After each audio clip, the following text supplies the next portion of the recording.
Okay, good morning. I pulled myself up out of bed at 4:30. It was such a great night's sleep. Halloween and all, I thought there'd be critters everywhere and I'd be hearing coyotes and hearing them come through camp. I didn't hear a peep from anything. I fell fast asleep probably by 7:30. I didn't hear a thing after that. There's no tracks around camp. So anyways, I broke camp, went and got coffee from the side-by-side, and yeah, coffee, and the tide's already way up. I don't love it, but I never do, so it's never perfect. The gray light is coming. I'll be able to fish here in about 10-15 minutes. I'm just going to enjoy a little bit more coffee.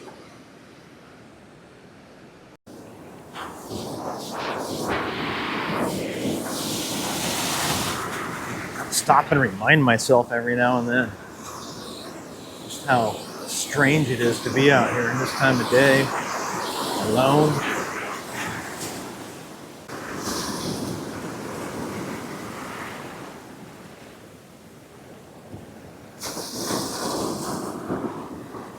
Whoa, that was a fish. I was lifting my rod up, I felt a tug, and I looked over and I could see the fish bailing. Oh man, right on the shoreline.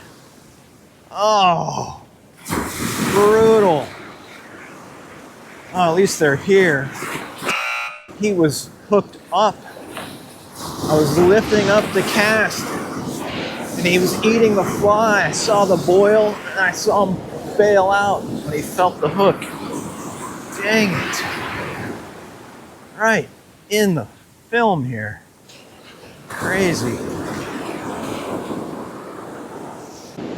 Yeah, I've been up and down the beach, tried all the different waters. I'm gonna go up higher than I've been yet and try some really shallow stuff. Nothing else is working right now, so see if I can learn something.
Right on after all that.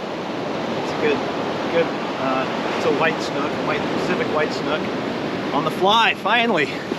Not a huge one, but not tiny. Let's let him go here.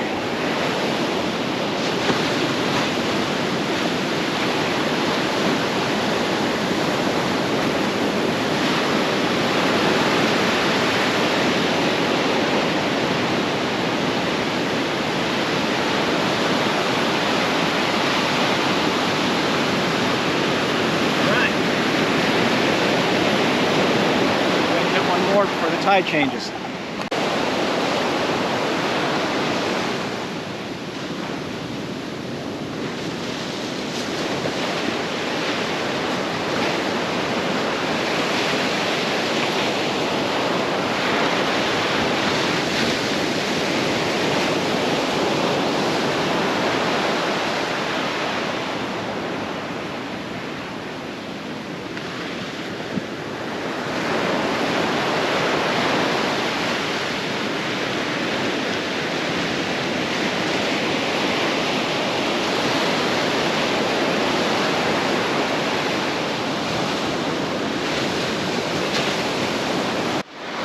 Okay, I think we'll wrap it up for this morning. I want to take my time going back through the desert on my way home and on my way back to camp at least. And yeah, happy November, everybody. Kind of got the job done today, you know. 1,000 casts for one fish, that seems to be the norm, but that's the price I gotta pay to kind of figure this out and dial it in, and that's what I'll do. But that marine layer that came in blew out in the ocean, and now it's turning around and coming right back in. It's starting to just fog in again. It was beautiful and warm, but I can tell it's about to get cold again, so I'm gonna go put my sweatshirt back on and I think pack out of here and then head for the desert. So a good morning. I'm learning to keep my frustration level in check as much as I can. I still get frustrated, but it's just keep at it, learn, cast, and we catch some snook on the fly. I just hope they keep getting bigger and bigger. All right, let's go back to camp.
So I was heading back in today, and I came across this little side road and I took it and I ended up here. I'm in a great spot. This is where I want to fish tomorrow. I haven't fished here yet this season. My camp carry from the side-by-side where I put my tent was nothing. So I just got to figure out how I'm getting up and down from the beach, because it's kind of steep right here. But we'll find a coyote trail or something. Anyways, I'm here for the night. I'm excited. I just liked camping. It was so peaceful last night. I want to do it again, and it puts me in a great position to maybe get another snook in the morning. So we'll stay here for the afternoon. I'm going to climb down, go down to the beach, and just check things out at low tide so I know what I'm casting over tomorrow morning. Super exciting. Glad I got a snook this morning. It's making me feel more and more confident every day that I get one, especially on the fly. It just really makes me feel like I'm figuring this thing out a little bit. So yeah, I'm gonna go exploring. I'll bring the camera along and see what we can find down there.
Okay, I think I caught that on film. There was a sea lion just stalking back and forth in front of me, just I guess waiting for me to catch a fish so he could steal it. But he was relentless back and forth. I thought he was going to come up on the beach. I think he finally took off. I just took a little break, drank some coffee, and I think he left. I'm going to get back to it. Hopefully he didn't scare all the fish.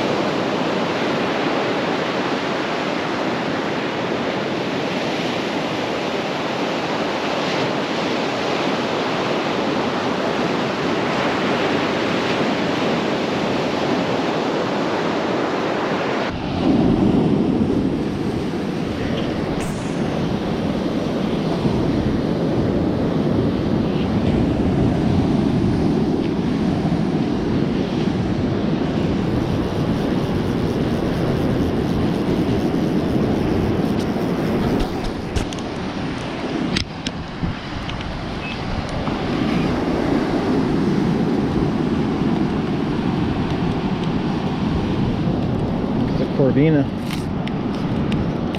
I think I got my protein for a few days. Thank goodness. Take a Corvina on the fly, start the morning. All right.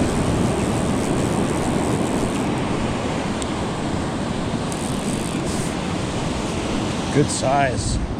Fat one. A couple meals out of that. Okay, there's a nice yellowmouth Corvina. This guy, good fight, but he's going in the cooler because I literally had rice and beans for dinner last night. Before I take that hook out, check out the fangs and the yellow mouth on that thing. See why they're called the yellowmouth Corvina. These are the ones that get really giant, really big. Like, my biggest is 22 pounds. I saw a 25 the other day my friend caught. And he said he's caught them to 38 pounds. So, delicious fish, though.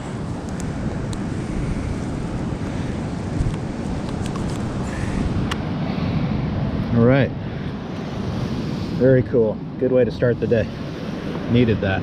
Really needed that protein.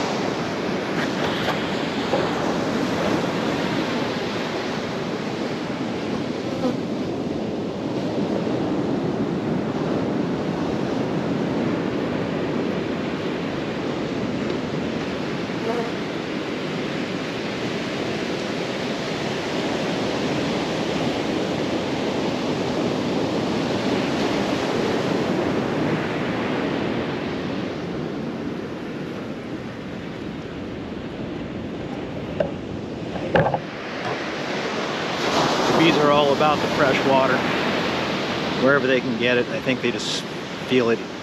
It's salt water, but it's evaporating. I think they're feeling that evaporation or something. Pretty crazy. Always here. I've never been stung by one, but some days when the wind's not blowing, it's warm like this, they get going. So I guess we'll have bees all day.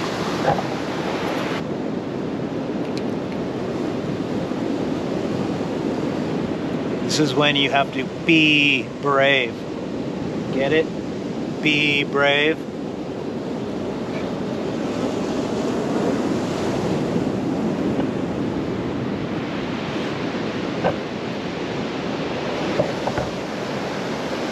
They'll follow me around here for a little while. They don't like getting out by the water, so they'll leave me alone eventually. Something about this reel, the line, or I don't know what it is. Love it. Let's talk really quick on my way back down the beach with my fresh battery. Just about having people in your life that you love and care about. I think it's important. I think that was, the whole takeaway from the Chris McCandless story. Going into Alaska, dying in that bus alone. And, kind of living a solitary life where he let very few people in. But at the end of the day, what he wrote before he passed was that, he learned that the most important thing, I think, was being in the presence of others, being in that love and kind circle of friends and family. And, girlfriend, wife, boyfriend, whatever your situation is.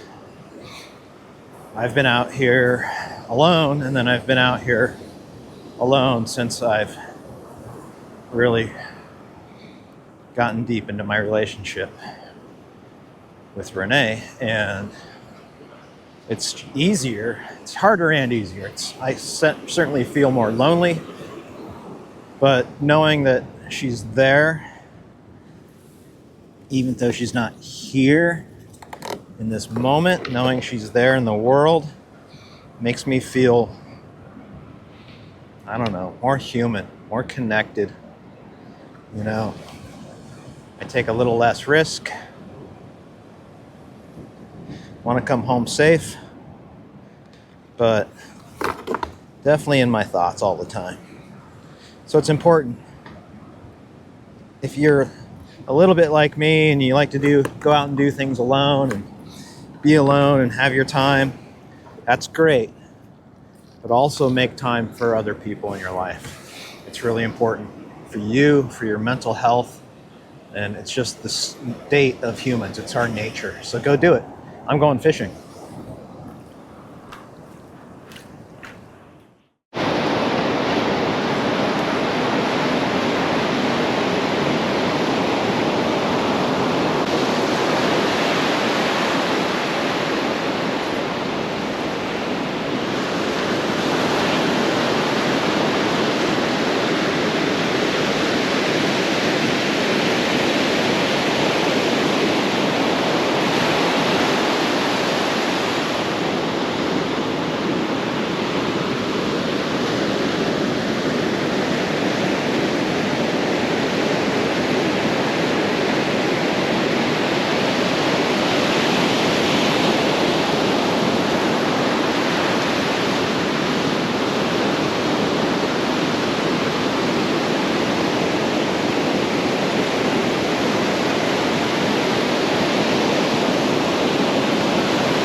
One of the weirdest fights I've ever had with him.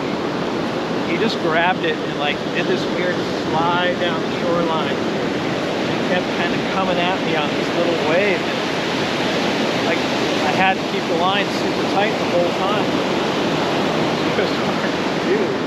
It's like I couldn't lift the rod. I just had to keep it down and keep pulling and pulling and pulling until he changed direction. So it was just weird. Super cool.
the waters. Searching the waters with the surf casting rod. Picked up a nice Snook. Pretty happy about that. Light has definitely come back on today.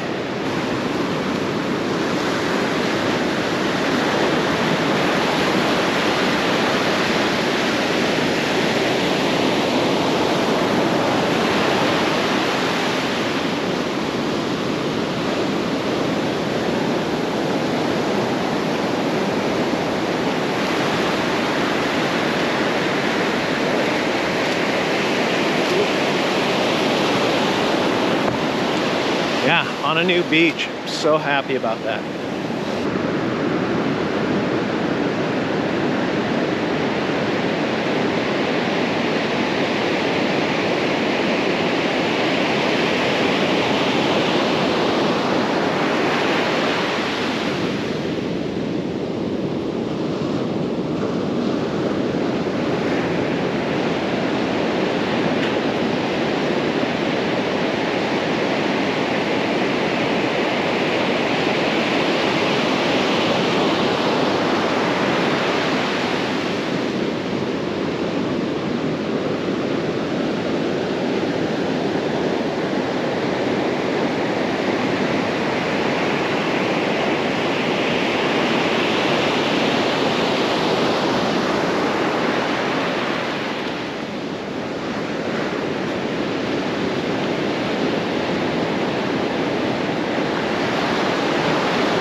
Okay, I always bring some plastic bags.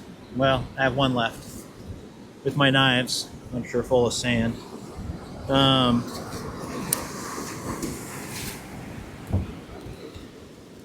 that way I can clean the fish out here in the wild and I don't have to have like fish smell and disposal worries at camp. The birds and the crabs will take care of it right here.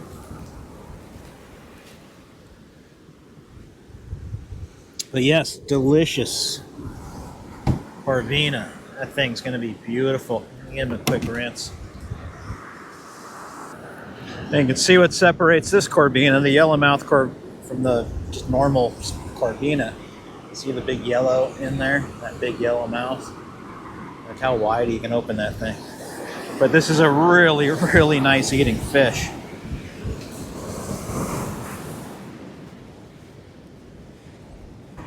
But these yellowmouth Corvina, you know, it's a delicate fish like the normal Corvina you'd catch here. But it's got a little more texture to it. So it makes nice ceviche, but it also fillets really nice and cooks really nice on heat.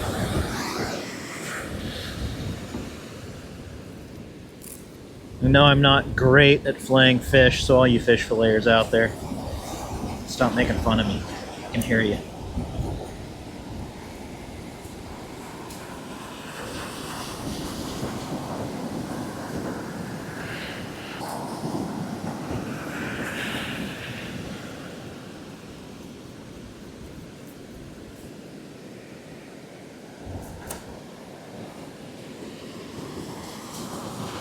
It's pretty good. That's pretty good. It didn't really leave any meat on there.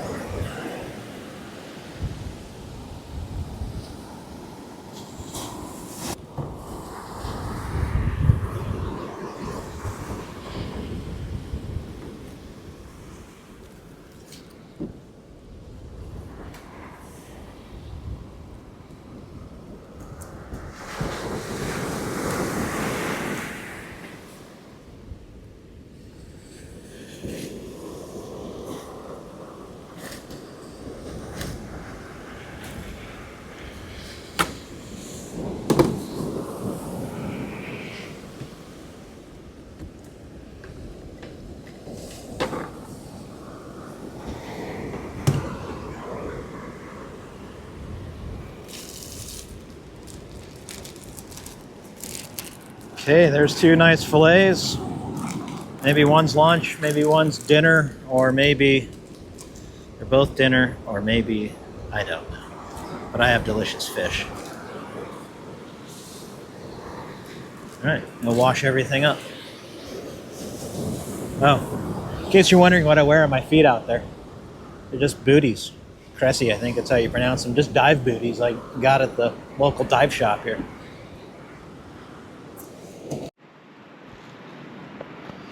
Okay, making a little ceviche.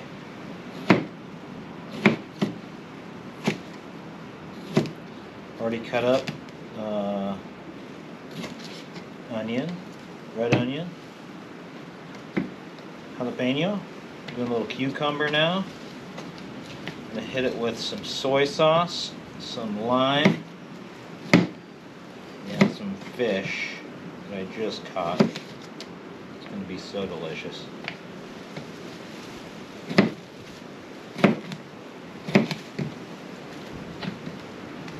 Okay.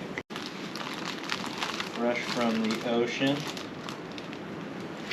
Looks delicious.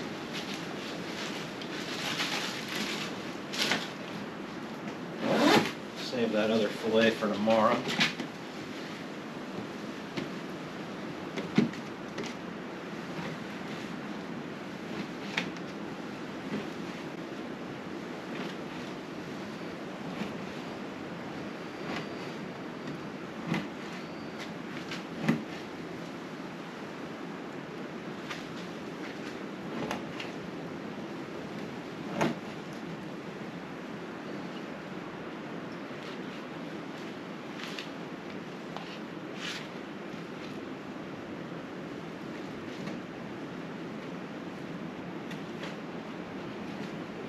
The yellow-mouth corvina. Such a nice fish to eat.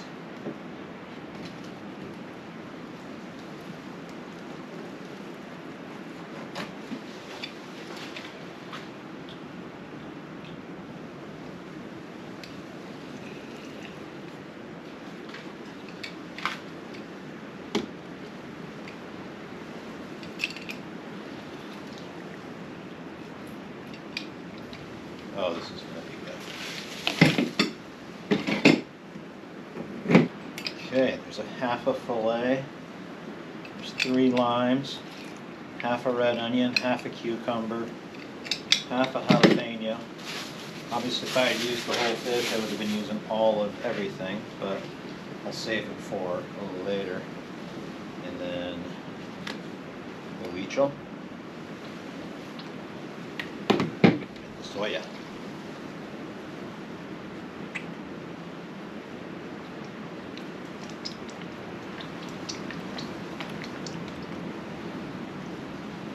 Okay, I'll give that a stir.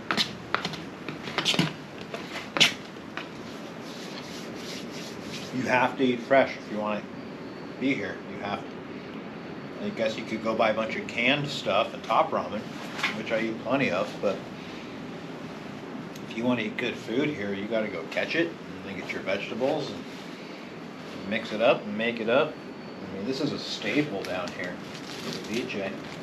I noticed when Israel's family makes it, it's a lot of times it's the appetizer. When they're cooking up something else, they'll whip up this really fast just to put something in the gullet. Needs more jalapeno.